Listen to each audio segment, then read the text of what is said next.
Shalom shalom aho muri hose, amahoro ya Kristo Yesu aganze imitima yacu twese. Amazina yanje ni Igiraneza Divine nkuko mubizi.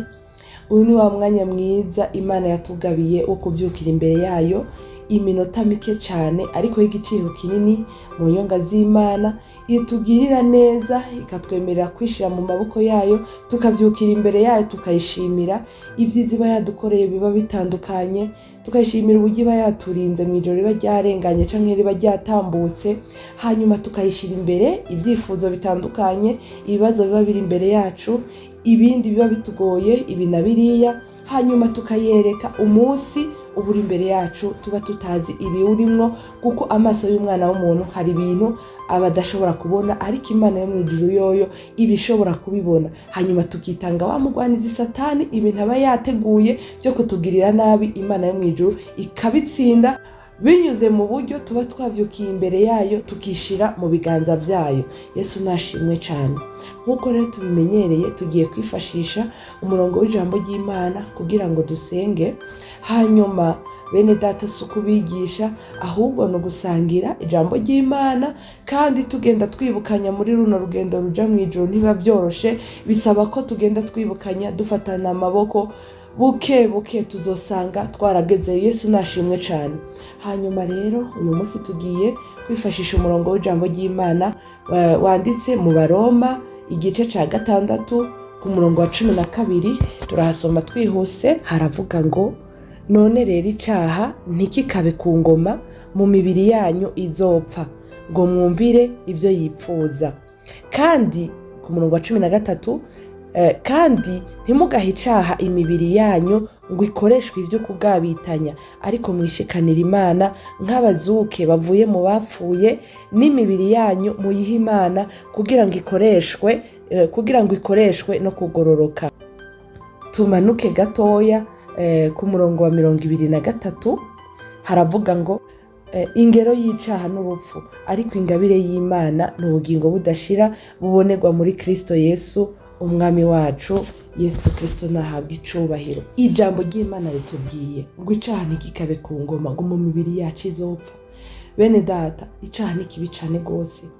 Icoma kino gitondo umuntu wese ariko aranyumviriza, Imana ikamuhishurira ububi bw'icaha mu mutima w'umuntu, ububi bw'icaha mu mubiri w'umuntu.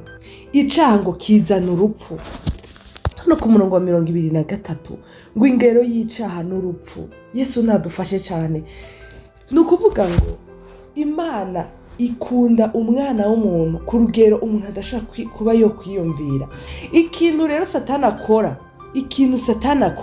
kugira ngo ashobore kumushikira, ashobore kumwica, kuko Satani nta kindi abashaka.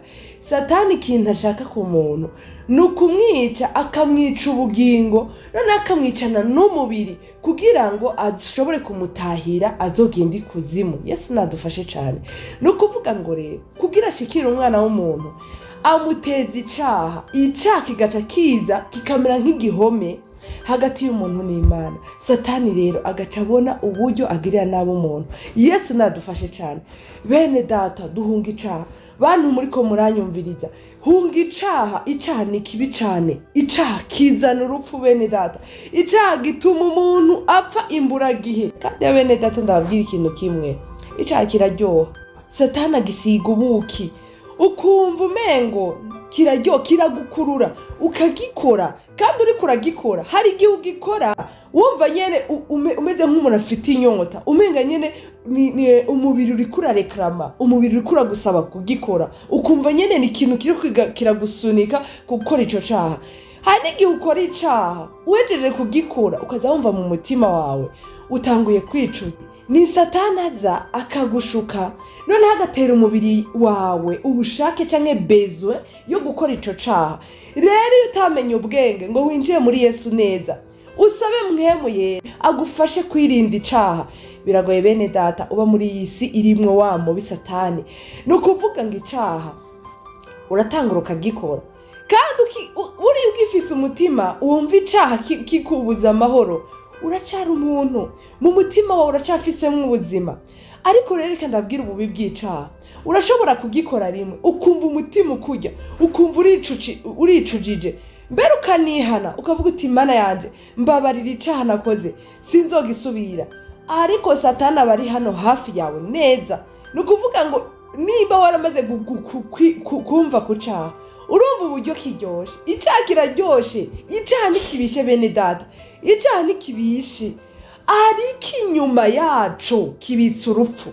Satani arafata agasiga ubuki icaha ukagikora kabisa ukumva kiraryoshe, ariko inyuma yacu ni urupfu. Indani mu caha inyuma, ibibiri inyuma y'ubwo buki uriko urarigata ufyeta bukebuke, ni urupfu bene data. Ni ukuvuga ngo rero umuntu yamenye ibanga yihisha muri Yesu Kristo. Dusome mu gitabo c'Abaroma igice c'indwi duhere ku murongo wa 15 ku mutwe w'amajambo haravuga ngo imitima ibiri iburanira mu muntu. Ni ukuvuga ngo umuntu wari we wese ari hano muri iyi si agwana n'umubiri wiwe, ahora agwana buri gihe. Nta muntu yagezeyo. Turi muri iyi si, ni ukuvuga ngo Satani aguma agerageza ibintu abiriya kugira ngo atsindire ubugingo bw'umwana w'umuntu. Reka ndabereke bene data, uyu munsi ngiye kubereka ukuntu icaha gitsinda umuntu n'ukuntu umuntu yoshobora gutsinda icaha kugira ngo azoshobore kuronka ubugingo budashira. Ijambo ry'Imana ryatubwiye ngo ingero y'icaha n'urupfu, ngo ariko ingabire y'Imana ngo n'ubugingo budashira. Yesu nashimwe cyane. Abantu twese turabizi yuko ingero y'icaha ari urupfu, hanyuma kandi tukamenya yuko ingabire y'Imana ari ubugingo budashira, ariko ntibibuza abantu kugwa mu byaha. Hari n'igihe wenyine uba wifuza kuzobona iyo ngabire y'Imana, ariko icaha ugasanga wagikorakiyemwo kandi ugasubira ukongera ukagikorokeramo. Mu gitabo c'Abaroma igice c'indwi ku murongo wa 15 umutwe w'amajambo haravuga ngo imitima ibiri iburanira mu muntu. Ku murongo wa 15 haravuga ngo sinzi ico nkora, kuko ico ngomba atari ico nkora, ariko ico nanka akaba ari ico nkora. Ariko ko nkora ico ntagomba, mba nemeye ivyagezwe ko ari vyiza. None rero si jewe nkibikora, ariko n'icaha kimbamwo. Ndazi yuko muri jewe mu kameremere kanje nta ciza kimbamwo, kuko kugomba gukora iciza kubana nanje, ariko kugikora ntako. Kuko iciza ngomba atari ico nkora, ariko ikibi ntagomba akaba ari ico nkora. Ariko ko nkora ico ntagomba, si jewe nkigikora, ariko n'icaha kimbamwo. Yesu nadufashe cyane. Ku murongo wa 21 niko mbona ikingera yuko naho ngomba gukora iciza ikibi kibana nanje. Nezererwa ivyagezwe n'Imana mu mutima wanje, ariko mbona ikindi kingera kiri mu mubiri wanje kigwanya ikingera cyo mu mutima wanje, kikamfatira mpiri kuganzwa n'ikingera kiri mu mubiri wanje, ikingera c'icaha. Ewe jewe ndagowe. Umurongo 24 ewe jewe ndagowe, ninde yonkiza umubiri unterura urupfu. Ku murongo rero wa 25 Imana ishimwe kubwa Yesu Kristo umwami wacu. Nuko jewe mu mutima wanje njakariye ivyagezwe n'Imana, ariko mu kameremere kanje njakariye ikingera c'icaha. Yesu nadufashe cyane. Mu kamere k'umuntu icaha gihora kimugora. Hano ijambo ry'Imana ritubwiye ngo kamere k'umuntu, ngo muri kamere kanje ngo njakariye ikingera c'icaha. Ngo ariko Imana ishimwe ngo kubwa Yesu Kristo umwami wacu. Yesu nadufashe cyane. Yesu Kristo yavuye mu ijuru amanuka mu isi aje gucungura umwana w'umuntu icaha. Yesu nashimwe cyane. Umubiri w'umuntu wari we wese ahorana icaha kimugora, ahorana kameremere kaguma kamugera gukora icaha. Nababwiye ikintu cyorohereza umubiri gituma umubiri ugubwa neza nuko ukora icaha. Nukuvuga ngo icaha gituma umubiri wawe ugubwa neza. Icaha uko kimeze kose umubiri wawe nukuvuga kigaburira umubiri wawe gusunikira gukora icaha kugira ngo ube wumve ko wuzuye. Umubiri wawe kameremere yawe uba uri kuyigaburira ukumva nyene uguwe neza. Icaha nikishaka kukubihira. Uri gukora icaha umubiri wawe uranezerwa, ariko umutima wawe ubugingo bwawe burapfa. Yesu nadufashe cyane. Kandi icaha cica ubugingo noneho kikica n'umubiri. Yesu nadufashe cyane. Ijambo ry'Imana ryavuze bene data ngo ingero y'icaha ngo n'urupfu. Urapfa inyuma y'ico caha uri kurakora, inyuma y'ivyo vyaha ukora buri munsi wajakariye n'urupfu bene data. Ijambo ry'Imana ryo muri Yakobo igice ca mbere ku murongo wa 14 haravuga ngo ariko umuntu wese ageragezwa iyo akwezwe n'ibyo yifuza bikamusuka, maze uko kwifuza gutwara inda kukavyara icaha kimaze gukura kikavyara urupfu. Abyumvise bantu b'Imana, ni ukuvuga ngo icaha kiza bukebuke gishimashima, karatangura kakaza bukebuke, kagatangura kakaza mu mutima wawe, kakaza kameze nko kwifuza. Urabonye icaha uracana gitinya, mbere nturashobora no gutinyuka kugikora, ariko ukabona ukumva ushaka kugikora, kameremere yawe ikakosha ikagusuka, ukumva wifuje kugikora. Nubiha icicaro mu mutima wawe, uko kwifuza kuzogutera kugikora. Kandi nugikora rimwe icaha kiraryoshe bene data, uzosubira ugikore. Ni ukuvuga ngo ikintu conyene kizoguhugisha urupfu rutewe n'icaha nuguhungira muri Yesu Kristo, umwana w'Imana nzima.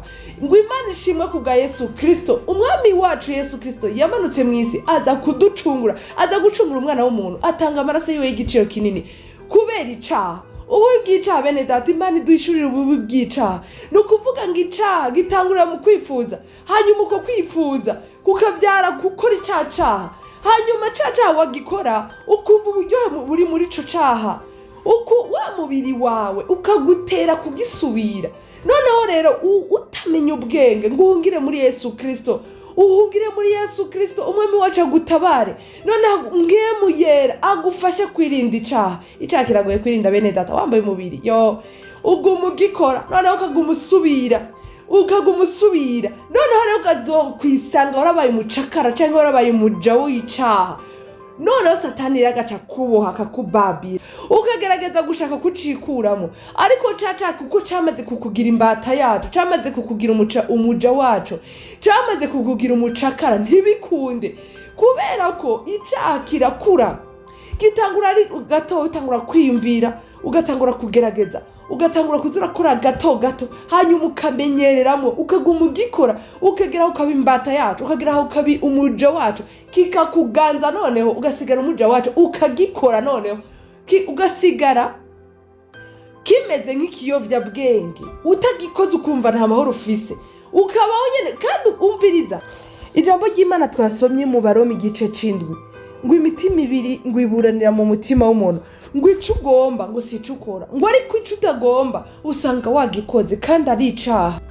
Ivyo bintu bizokubaho igihe cose uzoba utarahungira muri Yesu Kristo, ngo aguhe mwemu yera ashobora kugufasha muri runo rugendo ruja mw'ijuru. Satani aguma ashaka kukosha, kameremere kari mu mwana w'umuntu kakaguma kagutera gukora vya bindi udashaka, wowe ugashaka kuja mu Mana, ariko icaha kikaguma kigukwega. Mwene data, iri jambo rije ku bwawe, wewe icaha cagize imbata.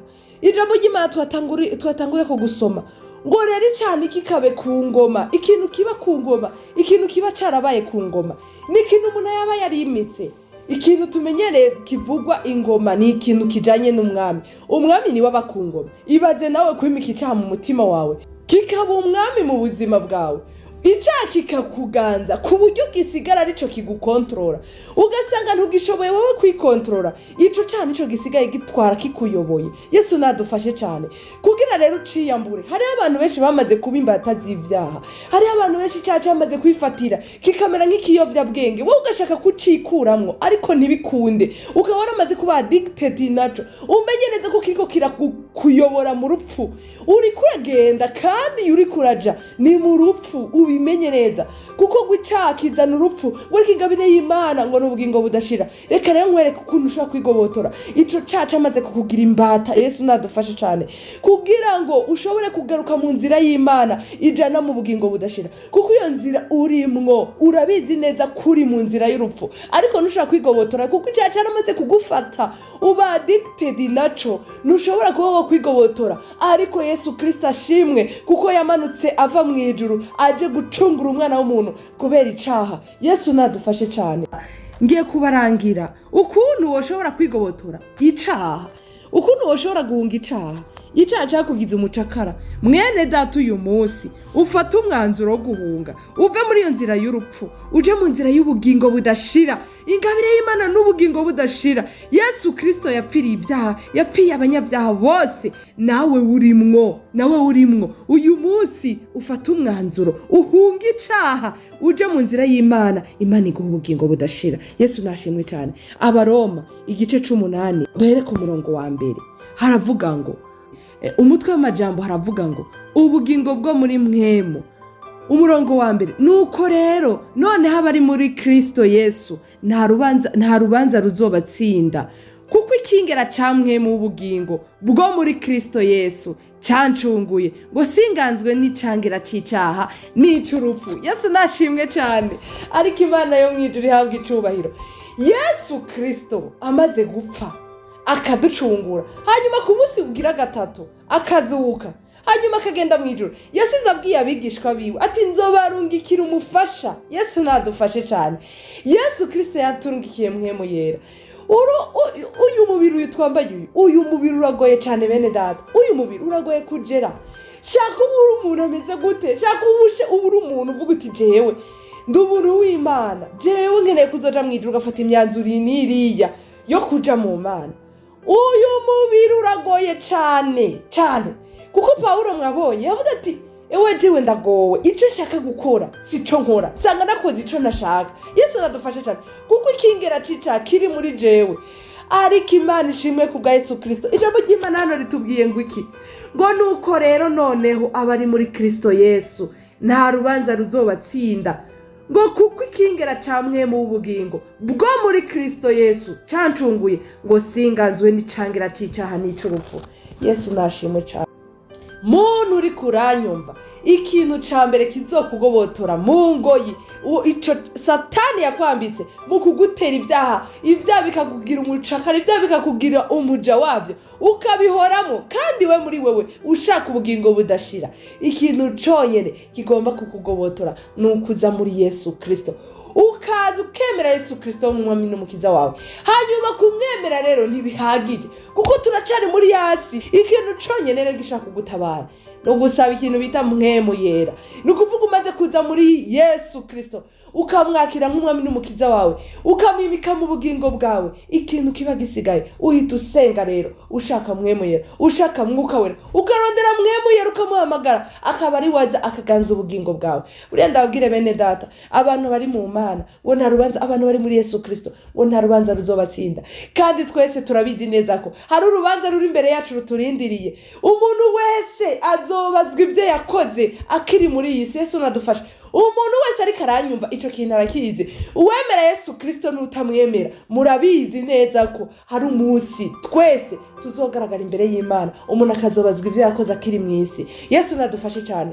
Rero ngo bari muri Kristo Yesu ngo nta rubanza ruzobatsinda, ngo kandi kuko ikingera ca mwemu w'ubugingo bwo muri Yesu Kristo ngo cancunguye ngo singanzwe n'icangera c'icaha.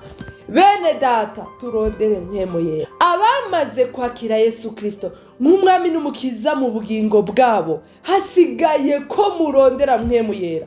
Mwemu yera amaze kuza mu bugingo bwanyu, muzobona ibintu vyose biborohera kugenda muri ubu bugingo.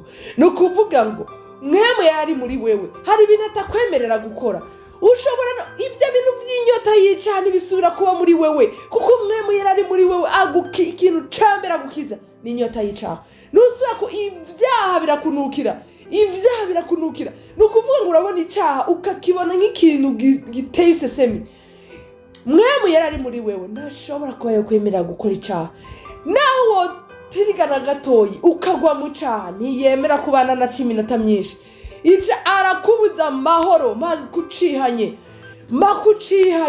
makukiranduye. Yesu nadufashe cyane. Mwemu yera arakuyobora, mwemu yera akakubwira, mwemu yera akakubwira amabanga. Hari ibintu byinshi cyane rwose, hari amabanga menshi aba mukuronka mwemu yera. Si ukwirinda icaha gusa. Umuntu afise mwemu yera amugira umuriro, abadayimoni ntibamwegera. Umuntu afise mwemu yera abona ibintu byinshi abantu bafise amaso y'umubiri batabona. Umuntu afise mwemu yera abayeho neza muri ino si bene data ndababwire. rondera mpwemu yera, turondere mpwemu yera. Umuntu wese aharani kandi mpwemu yera ntimugire ngo aroroshe kuronka, niyoroshe. Oya, urakira Yesu Kristo nk'umwami n'umukiza, hanyuma ukagera ikirenge mu ca Yesu mu kubatizwa mu mazi menshi abatarabatizwa, hanyuma ucurondera mpwemu yera. Abigishwa ba Yesu biyugaraniye mu nzu iminsi 10 bahuje umutima n'inama, bihana akantu kose iminsi 10.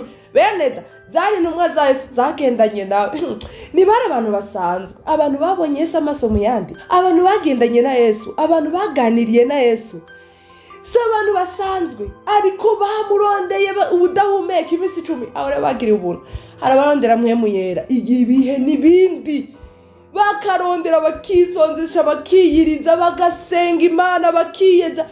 Ugize Imana mpwemu yera ukamuronka, usigara ucungana nuko atagucika. Kugira ngo ntagucike wirinde icaha n'igisa naco, urandura ikintu cose coza kumubangamira mu mutima wawe. Umuntu yagiriye ubuntu bwo kuronka mpwemu yera, umuzigame mu mutima wawe, azogufasha, azokuyobora muri runo rugendo. Nukuri ibi bintu vy'ivyaha wumva bigenda bitsinda umwana w'umuntu ko kameremere ko umuntu akozwe no gutsindwa n'ivyaha, nibisubira kukuganza. Kandi uri kumwe na mpwemu yera ukamuzigama neza, ijuru riri garanti kuri wewe. Nukuri uzoja mu ijuru, nukuri uzoshikayo ufise mpwemu yera. Ngo nukorenga bari muri Kristo Yesu, ngo nta rubanza ruzobatsinda. Kaze muri Yesu Kristo, muntu uri kuranyumva, urindiriye iki? Kwaho hantu muri ivyo vyahuriye ari mu rufu, nta kindi kintu bizokuzana. Kandi nawe urabizeka nta mahoro y'abanyavyaha, niko ijambo ry'Imana rivuga. Ivyaha umuntu arabikora bikaryohera umubiri, ariko urabizi neza ko bigira ingaruka nyinshi cyane ku buzima bwawe, n'ubu buzima buri muri iyi si. Ivyaha urabizi ko bigira ingaruka nyinshi zitandukanye, urabizi. Niyo mpamvu rero uyu munsi ari ugomba kubivamwo, ukaza mu nzira y'Imana, ukaronka ubugingo budashira, ukazoraganwa n'abandi ubwami bw'Imana. Yesu nashimwe cyane. Reka dusenge. Tugiye gufatanya nk'uko bisanzwe rero, tugiye gufatanya muri ino sengesho. Imana itugiriye ubuntu, twongeye kubona ukuntu duteranura kanwa tukayihamagara kino gitondo. Wewe aho uri hose dufatanye tujane. Ushoboye kuzamura ijwi, nagira ngo ngusabe uzamura ijwi, usenge, usenge n'akanwa kawe. Hanyuma wowe aho uri, nimba uri udashaka kuzamura ijwi, tujane nawe mu mutima, usengere mu mutima, usaba Imana ibe hafi yawe, iguhe mpwemu yera, akubashishe kwirinda icaha n'igisa naco, akubashishe kwirukana wa mugwanizi Satani. Atakindi abashaka atari gutandukanya umwana w'umuntu n'Imana, ashize icaha hagati yawe n'Imana kugira ngo ashobore kumushikira byoroshe. Abanza muteze ibinabiriye, ibintu byose amurungikira bimushike kw'imyama murasa yose mugeme, hanyuma amwicira ubugingo n'umubiri, hanyuma azamutahire ikuzimu mu izina rya Yesu. Niyo mpamvu ugomba guhamagara Yesu Kristo mwami mu bugingo bwawe, hanyuma ugaca umusaba, akaguha mpwemu yera, akaguha mwuka wera, akakuyobora muri buno bugingo. Yesu nashimwe cyane.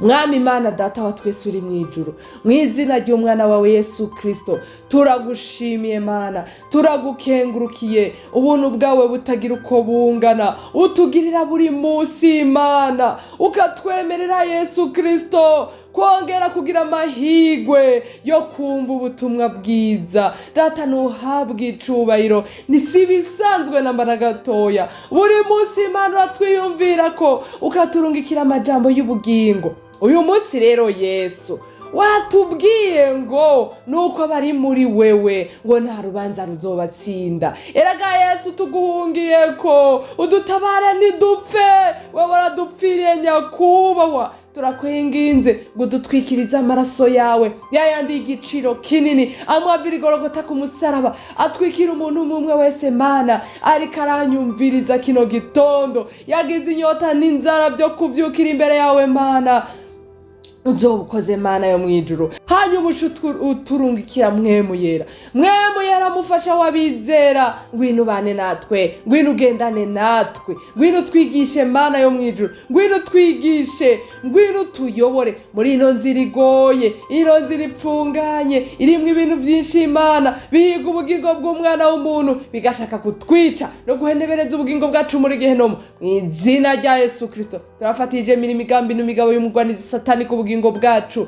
Mwemu yaramufasha wabizera, ngwino ubane natwe utuyobore, ngwino upfungura amaso yacu Mana, uduhe gutahura, utugirire neza Mana. None Yesu, hamwe n'ivyo turagushima, urazi ko tuzindukiye imbere yawe, tugushima tugukengurukira ukuntu waturajije amahoro. Erega Mana si bisanzwe kubona tuvyuka Yesu, tukabona tuguwe neza, nta kibazo dufise Mana. Ishimwe n'icubahiro bibi vyawe. Hanyuma Yesu, hamwe n'ivyo dusengeye abaraye nabi, hariho Mana batashoboye kuvyuka baguwe neza nkuko twavyutse. Hari abavyutse bagwaye, hari abavyutse bafise ibibazo binabiriya, hari abaraye nabi Mana, hari abaraye bararira burinda buca Yesu, hari abaraye bahagaze kubw'impamvu na ziriya zitandukanye Mana yo mwijuru, hari abaraye batubitse umukanda kubera inzara Yesu. Abo bose tubateruriye mu biganza vyawe Mana. Ndakwinginze ngo barabana ijisho ry'imbabazi, ndakwinginze ngo ugenderere umuntu umwe wese Mana ari mu bibazo bitandukanye bituma aradasinziriye. Erega Mana yo mwijuru, ngo amahoro warayatugabiye, abari muri wewe bagira amahoro. Yesu Kristo, ngwino Mana, utanga amahoro mu miryango, utanga amahoro mu mitima y'abantu, utanga amahoro Mana yo mwijuru. Abana bafise ibibazo bitandukanye, imfuvyi n'abapfakazi, abantu batagira shinge na rugero, abantu bataronse aho bajya mu uyu munsi Mana, ndakwinginze barabana ijisho ry'imbabazi, ubagiriye neza Yesu, ubahica imitima yabo kiragusaba cyane cyane abo mu ngoro yabo bagutakira ijoro n'umutaga Yesu, ubagirire neza Mana, uzobukoze.